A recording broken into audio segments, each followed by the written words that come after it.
പാട്ട് പാടും, good looking ആണ്, എല്ലാ ഇൻസ്ട്രുമെന്റ്സും ഉണ്ട് കയ്യിൽ. അപ്പോൾ എങ്ങനെയാണ് ലേഡീസ് ഫാൻസിനെ ഡീൽ ചെയ്തിട്ടുണ്ടായിരുന്നത്? ഫാൻസ് ലേഡീസ് മാത്രമല്ല, അല്ല എനിക്ക് ഞങ്ങൾ കോളേജിൽ നിന്ന് തന്നെ ഒരു ആൽബം ചെയ്തിട്ടുണ്ടായിരുന്നു, ബാൻഡിന്റെ ഒരു ആൽബം ചെയ്തിട്ടുണ്ടായിരുന്നു. അതില് നിവിൻ പോളി എന്റെ ജസ്റ്റ് സീനിയർ ആണ്. ആദ്യമായിട്ട് നിവിൻ പോളി സ്ക്രീനിൽ വരുന്ന അങ്ങനെ ഇരുന്നുണ്ടല്ലോ.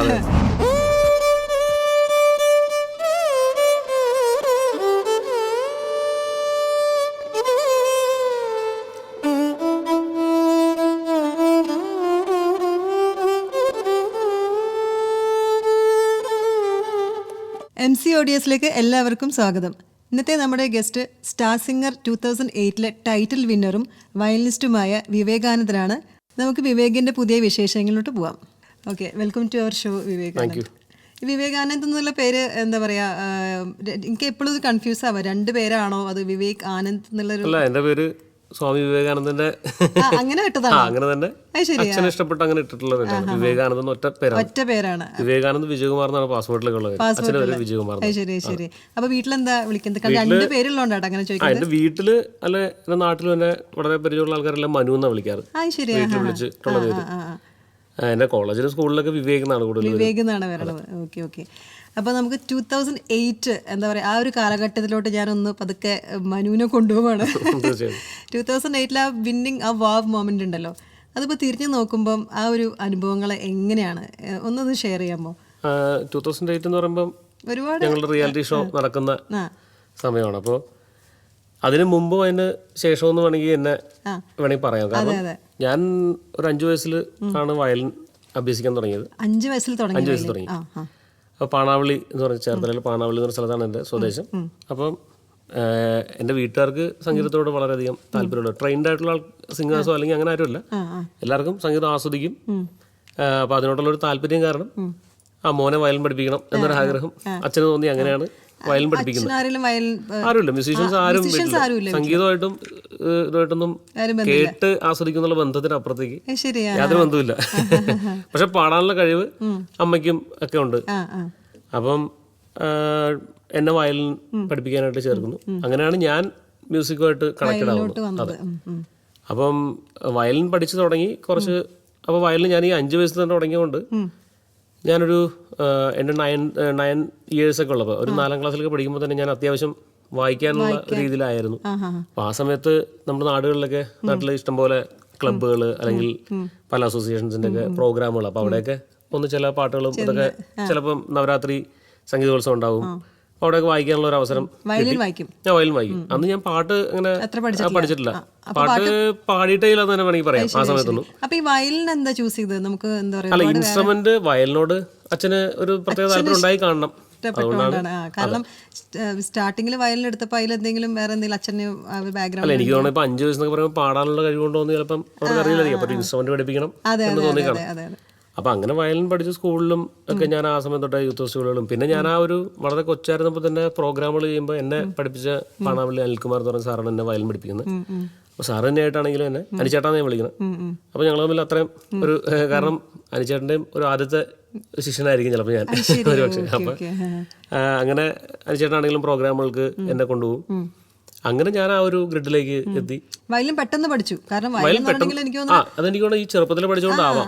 കാരണം ഒരുപാട് കുറച്ച് ടഫസ്റ്റ് ഇൻസ്ട്രുമെന്റ് ആണ്. അതെ, തീർച്ചയായിട്ടും വയലിൻ ഭയങ്കര ടഫസ്റ്റ് ഇൻസ്ട്രുമെന്റ് ആയിട്ടാണ് പറയുന്നത്. പക്ഷേ എനിക്ക് തോന്നുന്നത് ഈ ഒരു 5 വയസ്സിലൊക്കെ പഠിച്ചുകൊണ്ട് നമുക്ക് അതിന്റെ ഈ പാട്ടും വയലിനും ഒക്കെ ഈ ഇനീഷ്യൽ ലെസൺസ് എന്ന് പറഞ്ഞാൽ ഈ സരിഗമപദനിസ എന്ന് പറഞ്ഞാൽ ഞാനാണെങ്കിലും മക്കളെ പഠിപ്പിച്ചാൽ പോലും അവർക്കും കുറച്ച് ഇത് മതി നമുക്ക് നിർത്താം എന്ന് പറയുന്നത്. ചെരിച്ചൊക്കെ പഠിക്കുന്നത് കുറച്ച് പല പിള്ളേരും അത് സ്കിപ്പ് ചെയ്യാറുണ്ട്. അല്ല, അപ്പൊ ഈ നമ്മളിപ്പോ സ്കൂളിലാണെങ്കിലും ചിലപ്പോൾ ബാല്യപാഠങ്ങളൊക്കെ 1ാം ക്ലാസ്സിലും 2ാം ക്ലാസ്സിലൊക്കെ ആകുമ്പോൾ നമ്മൾ ഇനി ഇത് വേണ്ടാന്ന് വെച്ചാലും നിവൃത്തിയല്ലോ, പഠിച്ചൊന്നുമില്ല. അപ്പൊ അങ്ങനെ അപ്പൊ എനിക്കൊരു പക്ഷെ ഒരു ഓർമ്മ വെച്ചൊരു സമയമായപ്പോഴത്തേക്കും ഞാൻ വയലിൻ വായിക്കും. വായിച്ചു തുടങ്ങി. അപ്പൊ എനിക്ക് ആ ഇൻട്രസ്റ്റ് അപ്പൊ തന്നെ കിട്ടി. അതെ, അപ്പൊ നമ്മളൊരു മ്യൂസിക്കുമായിട്ട് നമുക്കൊരു കണക്റ്റഡ് ആയി, കേൾക്കും, എന്ത് കേട്ടാലും വായിക്കാന്നൊരു സ്ഥിതിയിലേക്ക് അപ്പൊ തന്നെ എത്തിയ. പിന്നെ സ്കൂളിൽ നിന്നൊക്കെ എനിക്ക് നമ്മളിങ്ങനെ ഒരു എവിടെയാണെങ്കിൽ സ്കൂളിലൊക്കെ പഠിക്കുമ്പോൾ എക്സ്ട്രാ എന്തെങ്കിലും ഒരു സംഗതികളുണ്ടെങ്കിൽ നമ്മൾ ടീച്ചേഴ്സൊക്കെ, അപ്പോൾ അതുപോലെ എനിക്ക് ഞാൻ പഠിച്ച സ്കൂളുകളിലും അത് കഴിഞ്ഞ് ഹൈസ്കൂളാണെങ്കിലും പ്ലസ് ടു ആണെങ്കിലും ഈവൻ എഞ്ചിനീയറിംഗ് വരുമ്പോഴും ഒക്കെ എനിക്കെപ്പോഴും ഒരു എന്നെ സപ്പോർട്ട് ചെയ്യുന്ന കുറെ ഫ്രണ്ട്സിനെയും ടീച്ചേഴ്സിനെയും ഒക്കെ എല്ലാ സ്ഥലത്തും എനിക്ക് കിട്ടിയിട്ടുണ്ട്. അപ്പോൾ അതൊക്കെ അതിൻ്റെ ഒക്കെ ഒരു ആകത്തുകയാണ് ഞാൻ ഈ പറഞ്ഞ പോലെ ആ ഒരു റിയാലിറ്റി ഷോയിലേക്ക് വന്നപ്പോഴും ഉണ്ടായിട്ടില്ല. അപ്പം ആ ഒരു ചെറിയ കാലഘട്ടങ്ങളിൽ ഇഷ്ടംപോലെ സ്റ്റേജുകൾ കിട്ടിയതുകൊണ്ട് നമുക്ക് ആ ഒരു വയലിൻ്റെ അല്ല, ഞാനൊരു 6th ഒക്കെ ആയി കഴിഞ്ഞപ്പോൾ ഞാൻ വോക്കൽ കൂടി പഠിക്കാൻ തുടങ്ങി. എൻ്റെ ശബ്ദമൊക്കെ മാറി വന്നു കഴിഞ്ഞപ്പോൾ കുമ്പളങ്ങി ശ്രീനിവാസൻ സാർ എന്ന് പറഞ്ഞ സാറിൻ്റെ അടുത്ത് വോക്കൽ സ്റ്റാർട്ട് ചെയ്ത ആ ഒരു സമയത്താണ്. അപ്പോൾ പക്ഷെ എനിക്ക് വയലിൻ പഠിച്ചുകൊണ്ട് ഞാൻ ഇതിൻ്റെ രാഗങ്ങളും അല്ലെങ്കിൽ ബേസ് ഒക്കെ അറിയായിരുന്നു. അപ്പോൾ അതിനെ കുറച്ചുകൂടി വയലിൻ എപ്പോഴും പാട്ടിനെ ഭയങ്കരമായിട്ട് സപ്പോർട്ട് ചെയ്തിട്ടുണ്ട്. അപ്പോൾ അതിനുശേഷം പിന്നെ ഞാൻ എഞ്ചിനീയറിംഗ് കോളേജിൽ ഫിസാറ്റ് എഞ്ചിനീയറിംഗ് കോളേജിൽ പഠിച്ചത് അങ്കമാലി. അപ്പോൾ ആ സമയത്ത് ചന്ദ്രമന നാരായണ നമ്പൂരി സാറിൻ്റെ അടുത്ത് വോക്കലിന് ചേർന്ന് അവിടെയും കണ്ടിന്യൂ ആയിരുന്നു. പിന്നെ കോളേജിലാണെങ്കിലും എപ്പോഴും പാട്ടും വയലിനും സംഭവങ്ങളൊക്കെ. ഞാൻ സ്റ്റേറ്റ് ഫസ്റ്റ് ആയിരുന്നു വയലിൻ, നമ്മുടെ കേരള സ്റ്റേറ്റ് ഫസ്റ്റ് ആയിരുന്നു നമ്മുടെ സ്റ്റേറ്റ് സിലബസ്. കോളേജ് യൂണിവേഴ്സിറ്റിയിലൊക്കെ പ്രൈസ് കിട്ടുന്നുണ്ട്. പിന്നെ യൂണിവേഴ്സിറ്റി ഇന്റർ കോളേജ് ഉദ്യോഗസ്ഥരിലൊക്കെ ആ സമയത്ത് ഒരു ബാൻഡ് ഉണ്ടായിരുന്നു, ഒലിവ് എന്ന് പറഞ്ഞ കോളേജ് ബാൻഡ് ഉണ്ടായിരുന്നു. അപ്പൊ അതിലൊക്കെ നമ്മളെല്ലാ യൂത്ത് ഫെസ്റ്റിവലുകളിലും പങ്കെടുക്കുമായിരുന്നു, എല്ലായിടത്തും നമ്മൾ വിൻ ചെയ്യുമായിരുന്നു. അങ്ങനെ ഒരു ഭയങ്കര ക്രീം ടീമായിരുന്നു. ആ സമയത്ത് ഞങ്ങൾ കോളേജിൽ നിന്ന് തന്നെ ഒരു ആൽബം ചെയ്തിട്ടുണ്ടായിരുന്നു, ബാൻഡിന്റെ ഒരു ആൽബം ചെയ്തിട്ടുണ്ടായിരുന്നു. അതില് നിവിൻ പോളി എന്റെ ജസ്റ്റ് സീനിയർ ആണ്. ആദ്യമായിട്ട് നിവിൻ പോളി സ്ക്രീനിൽ വരുന്നത് അത് എഡിച്ചത് അൽഫോൺസ് പുത്രനാണ്. അതെ അതെ, ഇപ്പോഴും എനിക്ക് തോന്നുന്നു നിവിന്റെ ഫാൻസ് ഒക്കെ ഇപ്പൊ ചില സമയത്ത് നിവിൻ ഇപ്പൊ തുടങ്ങിയതല്ലടാ കുറെ കാലമായി ഈ ആൽബത്തിൽ പല ആൾക്കാർക്കും അറിയില്ല ഒന്നും. കാരണം നിങ്ങളുടെ ബാൻഡിൽ ഫസ്റ്റ് ടൈം നിവിൻ പോളിയുടെ ഒരു ആൽബം സോങ് അതിപ്പോഴും യൂട്യൂബിൽ കിടക്കുന്നില്ലേ? ഇപ്പോഴും ഉണ്ട്, ഓർമ്മകൾ എന്ന് പറഞ്ഞൊരു സോങ്. അതെ അതെ, അതിപ്പോഴും യൂട്യൂബിലുണ്ട്. ഞങ്ങളൊരു കോമ്പറ്റീഷന് വേണ്ടിയിട്ട് ചെയ്തായിരുന്നു ആ ഒരു ആൽബം. അതന്ന് സെക്കൻഡ് പ്രൈസ് എന്തോ കിട്ടി.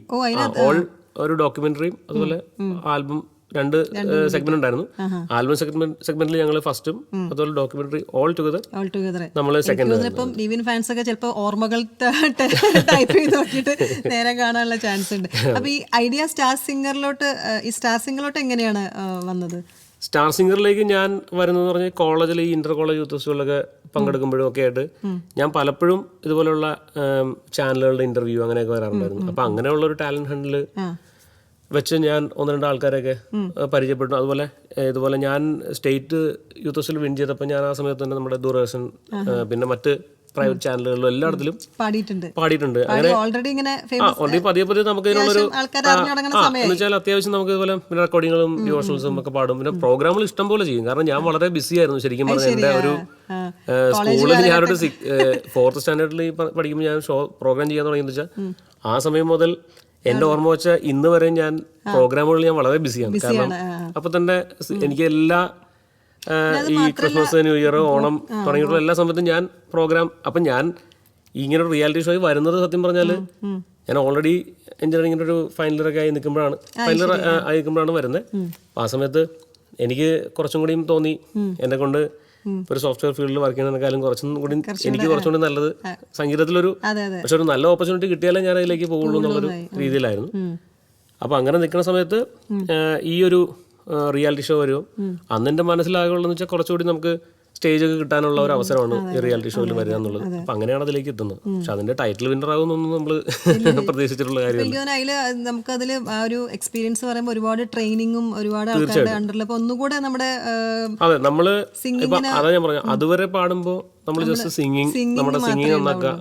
മറ്റേ ടോട്ടലി നമുക്ക് കുറെ ഗ്രൂമേഴ്സ് അതുപോലെ ഇഷ്ടംപോലെ മ്യൂസിക് ഡയറക്ടേഴ്സിന്റെ ഒരു പരിചയപ്പെടാൻ പറ്റി അവരുടെ മിക്കവാറും ഇപ്പൊ ഞങ്ങൾക്ക് ഓരോ സെഷൻസ് വരുമ്പോഴും അതിന് മുമ്പ് ചിലപ്പോൾ ഒരു വോക്കൽ ട്രെയിനർ ഉണ്ടാവും, അല്ലെങ്കിൽ മ്യൂസിക് ഡയറക്ടേഴ്സ് ഉണ്ടാവും. ഇവരൊക്കെ അവരുടെ എക്സ്പീരിയൻസ് ഷെയർ ചെയ്യും. നമുക്ക് എങ്ങനെയാണ് സിംഗിങ് ചെയ്യേണ്ടത്, പിന്നെ നമ്മുടെ കോസ്റ്റ്യൂം ഡിസൈനർ, അങ്ങനെ പല ഭാഗത്തുണ്ട്. ഓവറോൾ നമ്മളിപ്പോ ഒരു സ്റ്റേജിൽ കയറി നിൽക്കുമ്പോൾ എങ്ങനെയായിരിക്കണം, അപ്പിയറൻസ് എങ്ങനെയായിരിക്കണം, അപ്പൊ അതൊക്കെ എങ്ങനെ പ്രസന്റ് ചെയ്യുക, അതൊക്കെ ഞങ്ങൾക്ക് ഇഷ്ടംപോലെ ട്രെയിനിങ് അതിനോട് അതുകൊണ്ടാണ് ഞാൻ പറഞ്ഞത് അതിന് മുമ്പ് വരെ ചിലപ്പോൾ ഒരു സ്റ്റേജിൽ കയറി ഏറ്റവും പെർഫെക്റ്റ് ആയിട്ട് പാടാൻ നോക്കും, അങ്ങനെയുള്ള കാര്യങ്ങളൊക്കെ ആയിരുന്നു.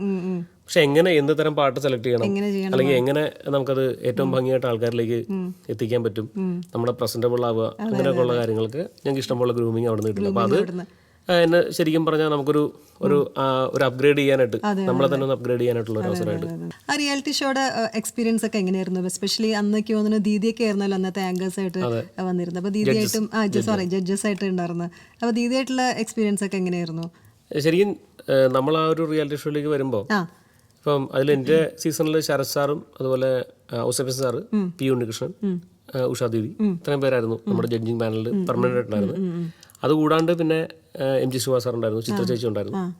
അങ്ങനെ ഓരോ സമയത്ത് സെലിബ്രിറ്റി ഗസ്റ്റായിട്ട് പല ആൾക്കാരും അങ്ങനെയായിരുന്നു. അപ്പം നമ്മൾക്ക് അവിടെ എന്ന് പറഞ്ഞാൽ നമ്മൾ ഒരു ഫാമിലി പോലെ ആയിരുന്നു തീർച്ചയായിട്ടും. കാരണം ഇപ്പോൾ എല്ലാവരും കൂടിയിട്ട് നമുക്കിപ്പോൾ ശരത് സാർ എന്നൊക്കെ ഉള്ള പേര് നമ്മൾ കേട്ടിട്ടുള്ളൂ അതിന് മുമ്പ്. കാരണം സാറിൻ്റെ പാട്ടുകളൊക്കെ ഭയങ്കര ഇഷ്ടമാണ്, ഏത് പാട്ടെടുത്താലും നമുക്ക് ഭയങ്കര ഇഷ്ടമുള്ള ഒരാളാണ്. അപ്പോൾ സാറിനൊക്കെ നേരിട്ട് കാണാൻ പറ്റുക. അപ്പം നേരിട്ട് കാണുക മാത്രമല്ല, നമ്മൾ എപ്പോൾ വേണമെങ്കിലും നമുക്ക് വിളിക്കാവുന്ന രീതിയിലും അങ്ങനെ.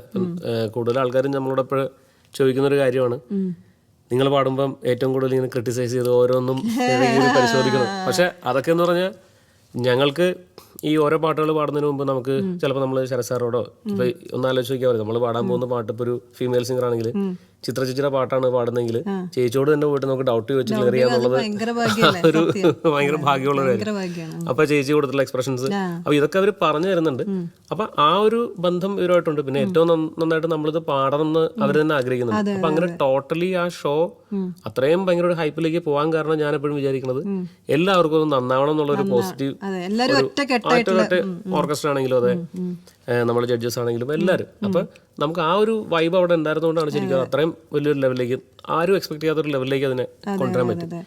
അപ്പോൾ ഈ പറഞ്ഞ പോലെ ദീദിയൊക്കെ ആണെങ്കിലും ഭയങ്കര ഒരു ഫ്രണ്ട്ലിയാണ്. കാരണം ദീദി ഓരോ ഷൂട്ടിന്റെ ഷെഡ്യൂളും വരുമ്പോൾ ചിലപ്പോൾ നമുക്ക് എല്ലാവർക്കും ഇഷ്ടം പോലെ സ്വീറ്റ്സ്, കൽക്കട്ടയിൽ അല്ലെങ്കിൽ സ്വീറ്റ്സ്, എനിക്ക് തോന്നുന്നത് രഞ്ജനി ചേച്ചിക്കായിരുന്നു ആങ്കർ വരുന്നത്. അപ്പം പലപ്പോഴും ചില സാരികൾ അല്ലെങ്കിൽ വള അങ്ങനെ ഫീമെയിൽ നമ്മുടെ കണ്ടസ്റ്റൻസിനും അല്ലെങ്കിൽ ആൾക്കാർക്ക് ഇപ്പൊ ഭയങ്കര ശ്രദ്ധിക്കുന്ന ആളാണ്. അപ്പൊ അങ്ങനെ ചിലപ്പം ഓരോ ഈ പെർഫോമൻസ് ഈ പാട്ട് നന്നായിരിക്കും എന്നൊക്കെ പറഞ്ഞാൽ അങ്ങനെ അവരൊക്കെ കുട്ടികളോടൊക്കെ അങ്ങനെ ഒരു ഫ്രീ ആയിരുന്നു. അപ്പൊ അതൊക്കെ ഞങ്ങളെ ഭയങ്കരമായിട്ട് കോൺഫിഡന്റ് ആക്കിയിട്ടുണ്ട്. നമുക്കാണെങ്കിലും ഇപ്പൊ നമുക്കൊരു പേടി, ഭയം എല്ലാം നമുക്ക് ഈ പറഞ്ഞ നമ്മൾ റെസ്പെക്ട് ചെയ്യുന്ന ആൾക്കാരോട് നമുക്ക് സംസാരിക്കുമ്പോൾ ഒരു ഭയം ഉണ്ടാവും. പക്ഷെ അതൊക്കെ വളരെ കൂളായിക്കൊണ്ടാണ്. പിന്നെ പി ഉണ്ണികൃഷ്ണൻ ഒക്കെ നമ്മൾ അത്രയും കാണണമെന്ന് ആഗ്രഹിച്ചിരുന്ന സിംഗറാണ്. എന്നെ വിളയി കേൾക്കുമ്പോൾ തന്നെ നമ്മളിങ്ങനെ ഭയങ്കര ആരാധനയോടുകൂടി കണ്ടിരുന്നതാണ്. അതുപോലെ ഔസേപ്പൻ സാറ്. അപ്പൊ അങ്ങനെ ഒരു വലിയൊരു എന്താ പറഞ്ഞ പാനലിന്റെ കൂടെ നമ്മള് ഒരു സ്കൂൾ അല്ലെങ്കിൽ കോളേജ് ഇതിലും അല്ലെങ്കിൽ ചെറിയ സ്റ്റേജുകളിലൊക്കെ പാടിയിട്ടുള്ളവർ പെട്ടെന്ന് നമുക്ക് ഇവരുടെ കൂടെയൊക്കെ നിന്ന് അവരുടെ കൂടെ പെർഫോം ചെയ്യാൻ അല്ലെങ്കിൽ കൂടെ ഇടപഴകാൻ പറ്റുക എന്ന് പറയുന്നത് തന്നെ ഒരു കോൺഫിഡൻസ് ബൂസ്റ്റിംഗ് ആണ്. അതുകൊണ്ട് തന്നെ ഇപ്പം ഞാൻ ആ സീസണിൽ ടൈറ്റിൽ വിന്നറായി എന്നുണ്ടെങ്കിലും എനിക്ക് തോന്നുന്നത് ഈ ഒരു റിയാലിറ്റി ഷോയിലെ ഇപ്പം എനിക്ക് തോന്നുന്നു 9ാമത്തെ സീസൺ എന്താണ് ഇപ്പം നടക്കുന്നത്. ഈ ഒരു 9 സീസണിലുള്ള കുട്ടികളും വിന്നറായ ആൾക്കാർ മാത്രമല്ല അവിടുന്ന് ഒരു കരിയർ ഉണ്ടാക്കിയെടുത്തിട്ടുള്ളത്. എല്ലാവർക്കും തന്നെ ഓപ്പർച്യൂണിറ്റി ഉണ്ട്. കുറേ ആൾക്കാർ മ്യൂസിക് ഡയറക്ടേഴ്സ് ആയിട്ട് വന്നിട്ടുണ്ട്. കുറേ ആൾക്കാർ അതുപോലെ ഇപ്പം പാടുന്നവരുണ്ട്, ആക്ടിങ്ങിൽ താല്പര്യമുള്ളവർ ആക്ടിങ്ങിലേക്ക് പോയിട്ടുള്ളവരുണ്ട്. അപ്പോൾ ടോട്ടലി നമ്മളെ ഷോക്കേസ് ചെയ്യാൻ പറ്റിയ ഒരു വേദിയാണ്. അവിടെ ഇവരുടെയൊക്കെ ഒരു സപ്പോർട്ടും ഒക്കെ നമുക്ക് ഭയങ്കരമായിട്ട് എപ്പോഴും കിട്ടിയിട്ടുണ്ട്. ആ എന്താ പറയാ, സ്റ്റാർ സിംഗർ സെലക്ട് ചെയ്യാൻ വെച്ച ആ ഒരു സോങ് ഏതായിരുന്നു? അവര് സെലക്ട് ചെയ്തു?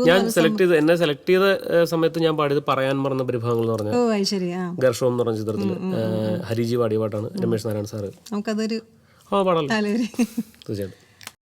എരിയുമേഘ താരകയായി വഴിതെളിക്കയോ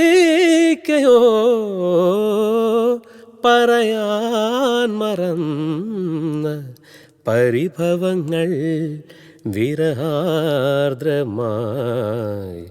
മിഴികളോർക്കേ സ്മരണകൾ തിരയായി പടരും ജലധിയായി സ്മരണകൾ തിരയായി പടരും ജലധിയായി പൊഴിയും നിലാവു പോൽ വിവശനായി പറയാൻ മറന്ന പരിഭവങ്ങൾ വിരഹാർദ്രമായി മിഴികളോർക്കേ.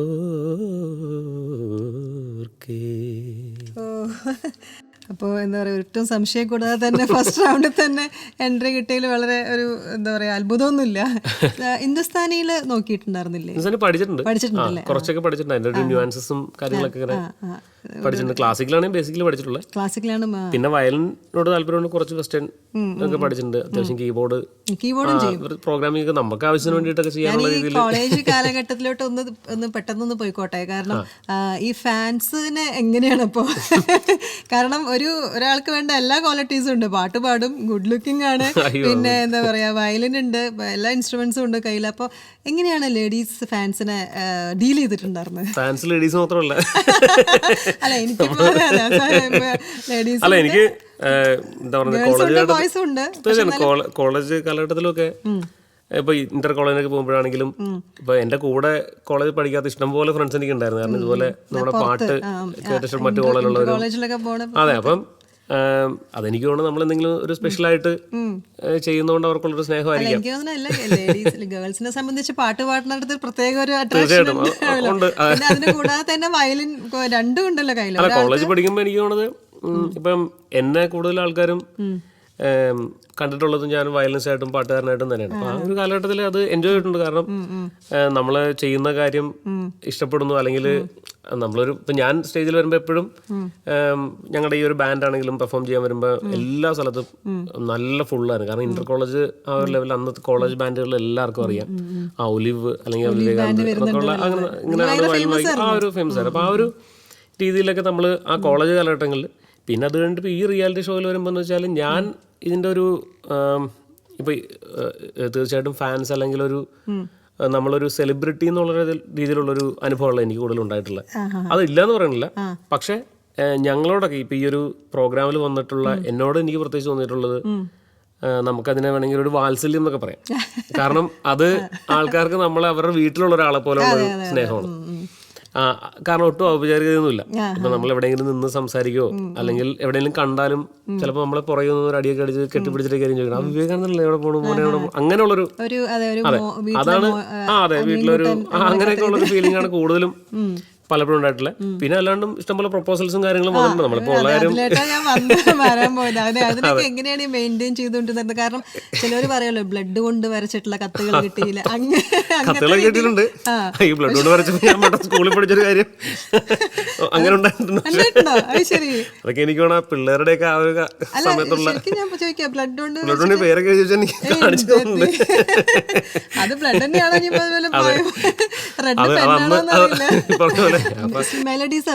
മെലഡീസും ഫാസ്റ്റ് നമ്പേഴ്സും ഒക്കെ പാടാറുണ്ടെങ്കിലും നമുക്ക് നമ്മളിപ്പോൾ ഒരു സ്റ്റേജിൽ പലപ്പോഴും പെർഫോം ചെയ്യുമ്പോൾ നമ്മൾ കൂടുതലും ഓഡിയൻസിന് താല്പര്യമുള്ള അല്ലെങ്കിൽ പോപ്പുലർ ആയിട്ടുള്ള സംഭവങ്ങളായിരിക്കും. ഞാൻ എൻ്റെ ഫേസ്ബുക്ക് പേജിലും യൂട്യൂബിലും എപ്പോഴും ഇടുന്നത് എനിക്ക് പേഴ്സണലി ഇഷ്ടമുള്ള നമ്മളൊരു പേഴ്സണൽ ഫേവറേറ്റ്സ് ആണ് അവിടെ കൂടുതലും ചെയ്യുന്നത്. അതിന് നല്ല അക്സെപ്റ്റൻസ് കിട്ടാറുണ്ട്. അപ്പോൾ ഇവരിങ്ങനെ ഇത് റിപ്പീറ്റഡ് ആയിട്ട് ഇടയ്ക്ക് പിള്ളേർ കേൾക്കുമ്പോൾ ഇപ്പം തന്നെയാണെങ്കിലും ഇപ്പം ഈ നവരാത്രിക്കാണെങ്കിലും ഞാൻ മോഹൻ നമ്മുടെ തറവാട്ടിലെ അമ്പലത്തിൽ പാടിയപ്പോൾ കൃഷ്ണകൃപാസാഗരം എന്ന് പറഞ്ഞ പാട്ട് അവൻ പാടി. പക്ഷെ ഞാൻ അവനെ നമ്മൾ പഠിപ്പിച്ചിട്ടൊന്നുമില്ല. പക്ഷെ അവനെ എനിക്ക് അപ്പൊ അങ്ങനെ ചില പാട്ടുകളോട് അവർക്ക് താല്പര്യം ഉണ്ടാകുമ്പോൾ അത് ഇപ്പൊ ചിലപ്പോ ഒന്ന് ഇങ്ങനെ അപ്പൊ അത് പാടി കഴിഞ്ഞപ്പോഴാണ് ശരിക്കും വൈഫ് പറയുമ്പോൾ അവൻ ഇതൊന്ന് പാടിയ. അപ്പൊ അവരിങ്ങനെ ചിലപ്പോ ചില പാട്ടിലൂടെ കേൾക്കുന്നുണ്ടാവാം. ചിലപ്പോ വീട്ടിൽ തന്നെ റെക്കോർഡ് ചെയ്യുമ്പോഴൊക്കെ ആണെങ്കിൽ റിപ്പീറ്റഡ് ആയിട്ട് ഇങ്ങനെ കേൾക്കുമ്പോൾ അവർ 2-3 ദിവസം ചിലപ്പോൾ അവരിത് പിന്നെ ഭയങ്കര അല്ലു അർജുൻ ഫാനാണ് മോൻ. കാരണം അല്ലു അർജുന്റെ പാട്ടുകൾ എല്ലാ കന്നഡ പാട്ടും കാണാണ്ട് പാടും. അതൊക്കെ പാടും. അതവര് എങ്ങനെയാണോ പഠിക്കുന്നത് അറിയില്ല. കേട്ട് കേട്ട് കേട്ട് ഇപ്പൊ രജനീകാന്തിന്റെ മനസ്സിലായോ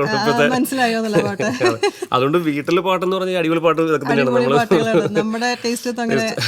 നമ്മുടെ ടേസ്റ്റ്. എനിക്കെല്ലാം ഇഷ്ടമുള്ള ആളാണ്. കാരണം എല്ലാം കേൾക്കണം എന്നുള്ളതാണ് എൻ്റെ ഒരു കൺസെപ്റ്റ്. സ്റ്റേജ് ഷോസ് ഒരുപാട് ചെയ്തിട്ടുണ്ടല്ലോ. എനിക്ക് തോന്നുന്നു എവിടെയൊക്കെ പോയിട്ടുണ്ട്? രാജ്യങ്ങൾ പറയുകയാണെങ്കിൽ ഇഷ്ടംപോലെ. അതൊന്ന് പോവാത്ത രാജ്യങ്ങൾ ചോദിക്കാം. എവിടെയാണ് പോവാത്തുള്ളത്? മിഡിൽ ഈസ്റ്റ് എല്ലായിടത്തും പോയിട്ടുണ്ട്. US ഒരു 9 തവണയോളം US പെർഫോം ചെയ്തിട്ടുണ്ട്. ന്യൂസിലൻഡ്, ഓസ്ട്രേലിയ, ആ സൈഡിൽ സിംഗപ്പൂർ, മലേഷ്യ ഒക്കെ ചെയ്തിട്ടുണ്ട്. ഇനിയിപ്പം അങ്ങനെ ഉഗാണ്ടയിൽ പോയിട്ടുണ്ട്, ഐവറി കോസ്റ്റ് പോയിട്ടുണ്ട് പ്രോഗ്രാമായിട്ട്. അതെ, ഇനിയിപ്പോ വല്ല രാജ്യമുണ്ടോ പോവാതെ ഇരിക്കേണ്ട രാജ്യം വല്ലതും ഉണ്ടോ? അങ്ങനെ അല്ലെങ്കിൽ അല്ല, ഈ മലയാളികൾ എല്ലായിടത്തും ഉണ്ടല്ലോ. പക്ഷെ ഇപ്പം മലയാളികൾ അത്യാവശ്യം ക്രൗഡ് നമുക്ക് തോന്നില്ല അയ്യോ ഞാൻ അവിടെ പോയി പാടില്ലല്ലോ അങ്ങനെ വല്ല അങ്ങനെയൊന്നുമില്ല. കാരണം ഞാൻ എൻ്റെ ലൈഫ് ഞാൻ പറയുകയാണെങ്കിൽ ഞാൻ ഒരിക്കലും ഒരു ഇന്ന കാര്യം ചെയ്യണമെന്ന് വിചാരിച്ചിട്ടല്ല, അങ്ങനെ ഒന്നും ചെയ്യാറില്ല. ഞാൻ എൻജോയ് ചെയ്യുക. ഇപ്പം ഞാൻ ഇത് കൂടാണ്ട് എനിക്ക് ഒരു ക്രിക്കറ്റ് അക്കാഡമി ഉണ്ട് എനിക്ക് ശരിക്കും അപ്പൊ എന്നെ സംബന്ധിച്ച് വെച്ചാൽ ഞാൻ എപ്പോഴും എനിക്ക് ഇഷ്ടമുള്ള, എനിക്ക് എൻജോയ് ചെയ്യാൻ പറ്റുന്ന കാര്യങ്ങളുടെ കൂടെ എപ്പോഴും സഞ്ചരിക്കുക എന്നുള്ളതാണ് എൻ്റെ. അതിൻ്റെ റിസൾട്ട് ഞാൻ എപ്പോഴും ഇപ്പം ഞാൻ റിയാലിറ്റി ഷോയിൽ വന്നത് പോലും ഞാൻ പറഞ്ഞില്ലേ, ഞാൻ കുറച്ചും കൂടി മ്യൂസിക്കിൽ നിൽക്കുക, ഷോസ് ചെയ്യുക, അല്ലാണ്ട് ഞാനൊരു സിനിമ പാടുന്ന ഒരു പ്ലേ ബാക്ക് സിംഗർ ആവുക എന്നുള്ളതല്ല എൻ്റെ ഒരിക്കലും എൻ്റെ ലക്ഷ്യം. എന്നെ സംബന്ധിച്ച് അത് ഞാനൊരു നല്ല മ്യൂസീഷ്യൻ ആവുക എന്നുള്ളതായിരുന്നു ഞാൻ പഠിക്കുമ്പോഴും അന്നും ഇന്നും. ഇത് വിൻ ചെയ്യുമ്പോഴും അത് കഴിഞ്ഞിട്ടൊക്കെ എൻ്റെ ഉള്ള നമ്മൾ വളരെ സാറ്റിസ്ഫൈഡ് റിലാക്സ്ഡ് ആണ്. ഇല്ല അങ്ങനത്തെ. പിന്നെ പാട്ടുകളാണെങ്കിൽ ഈ പറഞ്ഞ പോലെ എനിക്കൊരു 5-6 പാട്ടുകൾ നമുക്ക് നമ്മുടെ വോയിസിന് പറ്റുകയാണെന്ന് തോന്നി വിളിച്ചിട്ടുണ്ട്, പാടിയിട്ടുണ്ട്. അല്ലാണ്ട് ഞാൻ ഒന്നിനു വേണ്ടി ഞാൻ അങ്ങനെ ഒന്നിനും പുറകെ ഞാൻ അങ്ങനെ പോകാറില്ല. അപ്പൊ പക്ഷെ അതുകൊണ്ടെന്ന് വെച്ചാൽ നമ്മളെ സംബന്ധിച്ച് നമുക്ക് വളരെ ഒരു എപ്പോഴും സ്ട്രെസ് ഇല്ല. ഇപ്പം പ്രോഗ്രാംസ് ആണെങ്കിലും ഞാൻ പറഞ്ഞു ക്രിക്കറ്റ് എനിക്ക് ഭയങ്കര ഇഷ്ടമുള്ളൊരു സ്പോർട്സ് ആണ്, കളിക്കുകയും ചെയ്യും. അപ്പൊ ഇപ്പോഴും ആണെങ്കിൽ ഒരു ഇത്തിരി സമയം കിട്ടി നമ്മൾ ക്രിക്കറ്റ് കളിക്കാൻ പോകും. അപ്പൊ അത് അങ്ങനെ വന്ന് എങ്ങനെ ഞാനൊരു അക്കാഡമി തുടങ്ങണം എന്നുള്ളൊരു ആഗ്രഹം വന്നു. ഈ പറഞ്ഞ പോലെ വൈഫാണെങ്കിലും ഞങ്ങൾ രണ്ടുപേരും അപ്പൊ എല്ലാ കാര്യങ്ങളും ഡിസ്കസ് ചെയ്യും. അപ്പൊ അങ്ങനെ ആളും സോഫ്റ്റ്വെയറിലായിരുന്നു വർക്ക് ചെയ്തിരുന്നത്.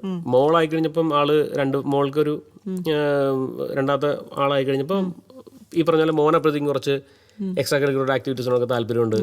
പിന്നെ ജോലി വിടാം എന്നുള്ള ഇതിലായിട്ട് IT വിട്ടു. അപ്പോൾ ഒരു 10 വർഷം ആൾ വർക്ക് ചെയ്തിരുന്നു. ഞാൻ ആ കോമ്പറ്റീഷൻ വന്നപ്പോഴേ ഞാൻ ജോലി വിട്ടായിരുന്നു. അപ്പോൾ എന്ന് വെച്ചാൽ മോനെ ആണെങ്കിലും ഇതുപോലെ ചെറിയ ചെറിയ പാട്ടുകൾ അങ്ങനെ കാര്യങ്ങൾ പഠിപ്പിക്കണം, കുറച്ച് അവർക്ക് വേണ്ടി ടൈം സ്പെൻഡ് ചെയ്യേണ്ടി വന്നാൽ നമുക്ക് കൂടിയും ചെയ്യാൻ പറ്റിയ എന്തെങ്കിലും കാര്യം ചെയ്യാന്നുള്ള നിലയിൽ അങ്ങനെ വെച്ചപ്പോഴത്തേക്ക് എന്നെ സംബന്ധിച്ചപ്പോഴും എൻ്റെ പാഷനെ ഫോളോ ചെയ്യുന്ന ഒരാളാണ് ഞാൻ. പാട്ട് അതല്ലാത്ത ഹോബീസ് പറഞ്ഞാൽ ക്രിക്കറ്റ് വളരെ ഇഷ്ടമുള്ളത്, യാത്രകൾ ഭയങ്കര ഇഷ്ടമാണ്. അപ്പം അങ്ങനെ ക്രിക്കറ്റിലേക്ക് വന്നു കഴിഞ്ഞപ്പോഴത്തേക്കും ഞങ്ങൾ രണ്ടുപേരും കൂടിയും ആലോചിച്ചൊരു ഇൻഡോർ ക്രിക്കറ്റ് അക്കാഡമി ആയിട്ട് ഇൻഡോർ ക്രിക്കറ്റ് നെറ്റ്സ് തുടങ്ങി, ഒരു അക്കാഡമി തുടങ്ങി. അതിനുശേഷം ഞാനും ഞങ്ങൾ രണ്ടുപേരും തന്നെയാണ് ഇത് മാനേജ് ചെയ്യുന്നത്. കൊച്ചി തന്നെ ഹോളിഡേന്റെ അടുത്ത് വെണ്ണലയിൽ തന്നെയാണ്, പുതിയ റോഡ് ബൈപ്പാസ് തന്നെയാണ് നമ്മുടെ ഈ സ്ഥാപനം. ആക്മെ എന്നാണ് എൻ്റെ പേര്, AKME ആക്മെ സ്പോർട്സ് ആണ് എൻ്റെ പേര്. പിന്നെ അതേ പറഞ്ഞാൽ അത് തുടങ്ങി ഒരു വർഷം കഴിയുമ്പോൾ ഞാൻ പഠിച്ച ഫിസാർ എഞ്ചിനീയറിംഗ് കോളേജിൽ അവിടുത്തെ ഗ്രൗണ്ട് ഞാൻ ലീസിനെടുത്ത്. അപ്പോൾ അവിടെ ഒരു നമുക്ക് നല്ല ക്വാളിറ്റി മാച്ചസ് നടത്താൻ പറ്റുന്ന വലിയ ഒരു 3 ഏക്കർ ഏരിയയിലുള്ള വലിയൊരു ഗ്രൗണ്ട് നമ്മൾ ആക്ടിനെ തന്നെ മെയിൻറ്റെയിൻ ചെയ്യുന്നുണ്ട്. അവിടെ ഇഷ്ടംപോലെ കളികൾ നടക്കുന്നുണ്ട്, ഞാൻ പോയി കളിക്കാറുണ്ട്, ടൂർണമെന്റ്സ് നടത്താറുണ്ട്. അപ്പൊ ഇത് പറഞ്ഞ പോലെ എല്ലാത്തിലും വൈഫ് കൂടെ ഉണ്ട്. അപ്പൊ ഇത് ഈ ഒരു ഭാഗം ഈ പറഞ്ഞ പോലെ എനിക്ക് തിരക്കാണ്, പുള്ളിക്കാരിയാണ് കൂടുതലും ഹാൻഡിൽ ചെയ്യുന്നത്, മാനേജ് ചെയ്യുന്നത്. അങ്ങനെ പിന്നെ ഇതിനെല്ലാത്തിനും നമ്മുടെ കൂടെ ഇൻഡോർ ഫെസിലിറ്റി ഉണ്ട്, ഔട്ട്ഡോർ ഫെസിലിറ്റി ഉണ്ട്. ഔട്ട്ഡോറും ചെയ്യുന്നുണ്ട്, രണ്ടും പോവാറുണ്ട്. നമുക്കൊരു എന്താ പറയാ ഒരു കോർപ്പറേറ്റ് ക്ലബ് ഉണ്ട്, അതിന്റെ ഭാഗമായിട്ട് ഞങ്ങൾ പെർഫോം ചെയ്യാറുണ്ട്. പിന്നെ ഈ സെലിബ്രിറ്റി ക്രിക്കറ്റ് ആയിട്ട് ബന്ധപ്പെട്ടിട്ടുള്ള ആക്ടിവിറ്റീസും കളികൾക്കൊക്കെ അങ്ങനെ പോകാറുണ്ട്. പിന്നെ നമുക്ക് മ്യൂസിക് മാത്രമല്ല, ഞാനെപ്പോഴും അങ്ങനെ ചിന്തിക്കുന്നതാണ്, സംഗീതം ഉണ്ട്, നമുക്ക് പാടാനുള്ള കഴിവുണ്ട്, വയലിൻ വായിക്കും, അത് മാത്രമല്ല. ഇപ്പം മ്യൂസീഷ്യന് പണ്ട് അങ്ങനെ ഒരു ഇതുണ്ടായിരുന്നു, പാടാനാണെങ്കിൽ വെയിൽ കൊള്ളാൻ പാടില്ല, പാട്ട് അതല്ല. നമ്മളെല്ലാരെ പോലെ നോർമലി ചെയ്ത് കഴിഞ്ഞാൽ നമുക്ക് എപ്പോഴും ആ ഒരു ഇപ്പൊ കോവിഡ് വന്നപ്പോഴത്തേക്കാണെങ്കിലും എന്നെ ഏറ്റവും കൂടുതൽ ഹെൽപ്പ് ചെയ്തിട്ടുള്ളത് ഈ ഒരു ക്രിക്കറ്റ് ആക്ടിവിറ്റീസും കാരണം നമുക്ക് ഞങ്ങൾ അത്രയും ബിസി ആയിട്ട് നമ്മൾ ഷോ ചെയ്തിട്ട് പെട്ടെന്നൊരു കോവിഡ് വന്ന് 1-2 വർഷം നമ്മൾ ട്രാവൽ ഇല്ല, പ്രോഗ്രാംസ് ഇല്ല. കാരണം നമ്മൾ ഇന്ന ദിവസം ഇന്ന പരിപാടി എന്നുള്ള ഡയറിയിലാണ് നമ്മൾ മുമ്പോട്ട് പോയിക്കൊണ്ടിരിക്കുന്നത് ആർട്ടിസ്റ്റുകളെല്ലാവരും. അപ്പോൾ ആ സമയത്ത് ശരിക്കും രാവിലെ ഒരു 6 മണി കഴിയുമ്പോൾ ഇന്ന് റൂട്ടീനാണ്, എല്ലാ ദിവസവും ഒരു 7 മണിയാകുമ്പോൾ നെറ്റ്സിലെത്തും. അവിടെ പല ജോണറിലുള്ള ആൾക്കാരുണ്ട്, അത് കോളേജ് പഠിക്കുന്ന കുട്ടികൾ തൊട്ട് 60 വയസ്സ് വരെയുള്ള ആൾക്കാർ നെറ്റ്സിൽ വരാറുണ്ട്. അപ്പൊ ഇവരോടൊക്കെ സംസാരിക്കുകയും അവരെയൊക്കെ കാണുകയും എല്ലാം ചെയ്യുമ്പോൾ അപ്പൊ നമ്മള് ഇങ്ങനൊരു വേറൊരു സ്പെഷ്യൽ പ്രൊഫഷണൽ നിൽക്കുന്ന ആളാണെന്നുള്ള ഫീലിംഗ് നമ്മൾ സാധാരണ മനുഷ്യനെ പോലെ നമുക്ക് സുഖമായിട്ട് അതിലേക്ക് പോവാം.